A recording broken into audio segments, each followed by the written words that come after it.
Hey everyone, welcome back to a new video. I hope you had a great day. Let's take a look at some new malicious compliance stories where people conform to the letter but not the spirit of a request. The first story is called Guild Loophole. A few years back I was working for a popular social network website. We had basically 3 layers of employees: direct hires, contractors and subcontractors. The direct hire and contractors had no firm dress code, basically be clean and presentable. However, in the contract for us lowly subs, it stated that shorts were not acceptable attire. Skirts were okay for women and those who identify as female, but there were no specific rules about kilts.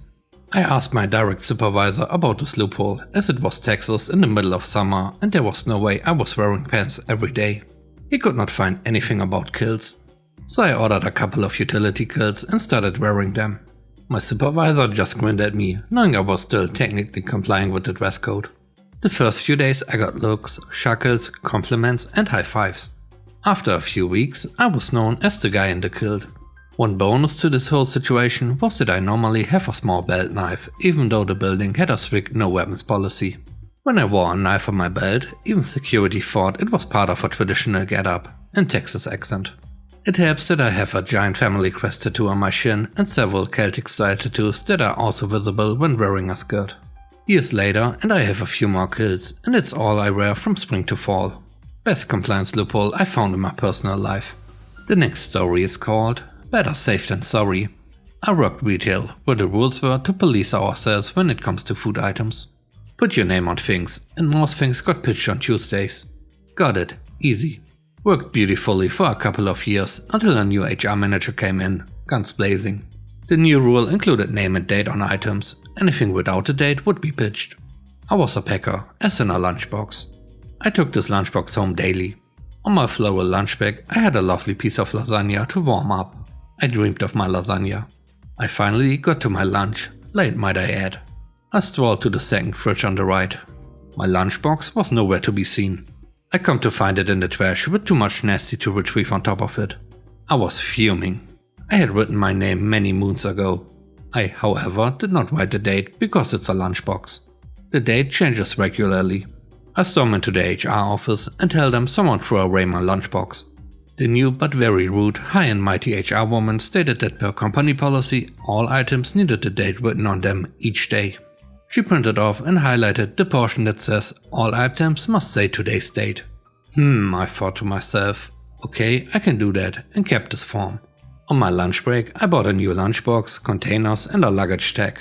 When I got home I wrote the words today's date on the luggage tag. I brought my second piece of lasagna for lunch in my new bag plus tag combo. Wouldn't you know it, about 11 AM I had my name over the intercom to come to HR. I found the HR lady and my assistant manager with my lunch bag there. Is this a joke? She was holding my lunchbox like it has the plague. No, it's lunch. You are supposed to write the date on your items. She was pretty annoyed but feeling superior. No, per company policy it states to write today's date on all items. I ripped out the highlighted form from my pocket and showed my manager and HR. Yup, that's what it says, alright. The HR woman didn't say much but gets mad and makes my life difficult for about a year before leaving the company. My manager did say what I did was funny but unnecessary. Hey, she made me mad and others followed suit. Lunchboxes with luggage tags as far as the eye could see, even after she left. Better safe than sorry. The third story is called If you don't want to be a team player, I suggest you find another job. I was working for a small local store chain, 17 stores across the state. They paid $1 over minimum wage, apparently had decent benefits if you were full-time. They made sure no one was, and weren't too terrible. Then last week the entire staff at a different store quit at once.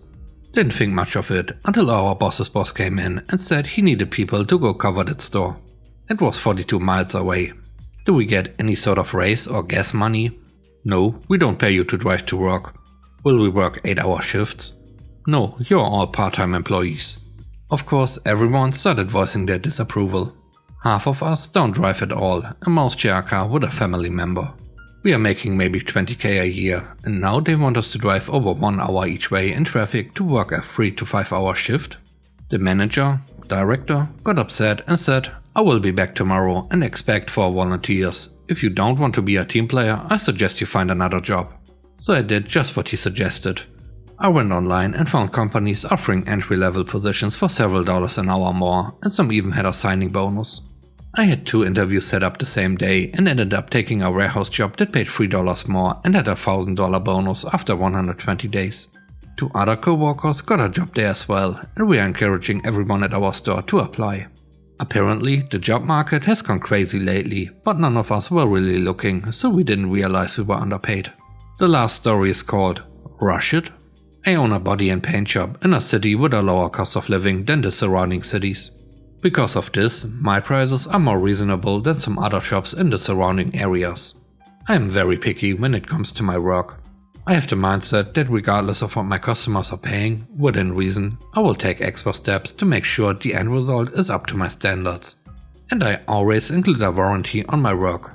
As a result of this, most of my customers are referred to me from the other, more expensive cities around because they want quality work at a lower price. My prices are not cheap, but they are lower in comparison to more high-end shops in more expensive areas for the same quality work. This has usually been a win-win for me and my customers. Now for the malicious compliance. I had a guy call me and ask the usual questions. He agreed to bring his vehicle down to my shop so I could inspect it and give him a quote. The following day he brings his vehicle down to my shop and I immediately realized that the vehicle has been previously painted. In this case it was obviously not done correctly, as the paint was already beginning to fail. He wanted to do a full restoration of the vehicle to factory condition. I explained to him that due to the fact that the vehicle had been repainted before, there could be a chance that the time frame or price could change. This was depending on what is underneath the paint once I start sanding. I also tell him that if I do find any issues, that I will run them by him before continuing to make sure it still fits within his budget. We agreed to the terms and a rough time frame of 3 to 4 weeks, so long as there are no surprises. He leaves a deposit and I begin work on his truck. 3 days later I have the bed removed, as well as the front end, doors and interior, leaving the truck as basically a skeleton. I start sanding the parts.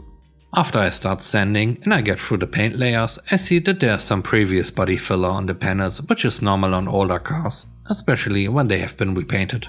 Most of the time it's no problem when the previous repairs are done properly, meaning the body filler should never exceed a certain thickness. But I quickly found out that the cap of the truck had a pretty severe impact before, which the previous body shop had not pulled out before doing body work. The panel had a full 1.5 inch of body filler. I stopped what I was doing and called up the owner to let him know. After discussing it and sending him a video of the issue, we agreed to add an extra 2 weeks to the time frame and additional repair costs. So I began the proper repairs. About 2 weeks into the original drop-off date, I get a call from the owner of the truck. He tells me that he needs the truck to be done by the following week because he has a buyer for it and he doesn't want to wait any longer. At this point I have the truck completely torn apart and have only finished the bodywork on the cap and front end and just started the repairs on the bed and doors. I told him that we had agreed to an additional 2 weeks on top of the original time frame, which still had not come yet, for a total of 5 to 6 weeks. I explained to him that it would not be possible for me to get all the remaining work done within a week without me having to hire more people, which would add to the cost of the job. He followed up by saying that he would not pay a penny more, and that if his truck was not done by that date, that he would be at my shop with a tow truck and law enforcement to take it, and he wouldn't pay the remaining balance.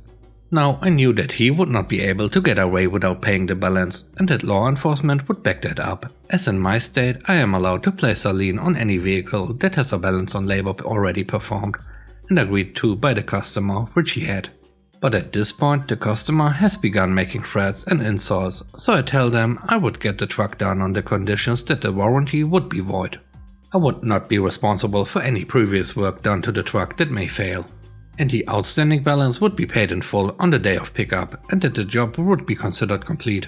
He agreed to the terms and told me to do what I had to make sure it was done. I proceeded to finish the repairs.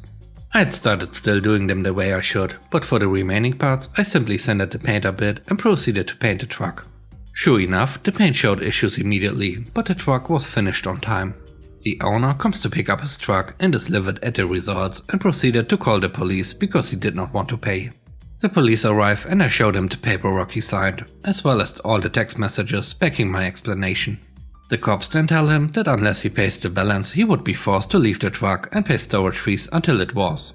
He reluctantly paid the balance and proceeded to take the truck to another shop, which the truck sat at for an additional 4 months. He had to pay almost double the price I was charging to have them redo some of the work. But the parts I took my time on before the whole issue arose were left alone. And now it's your time to shine. Let me know what you think about the stories. On a scale of 1 to 10, how would you rate the stories? I hope you enjoyed today's video. And I hope you have a great day. Stay safe. Bye bye.